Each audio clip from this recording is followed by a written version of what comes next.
Hey guys, I wanted to share this easy and simple chocolate chip cookie recipe that's crunchy on the outside and soft and chewy in the center. Let's start.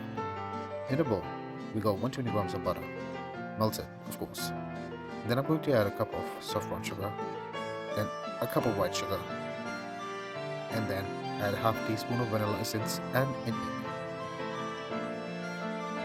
Give it a good mix. Add a pinch of salt and half teaspoon of baking soda. Mix it until it's fluffy. Once it's done, it's time for flour, about 200 grams, and fold it in the mix. Now at last, add 150 grams of chocolate nuts. You can use in kind. Once it's done, chill it for 30 minutes. Line a baking sheet or an oven tray and scoop the dough into 12 parts. Preheat the oven on 160 degrees Celsius and bake the cookies for 10 to 14 minutes until the edges turn lightly brown.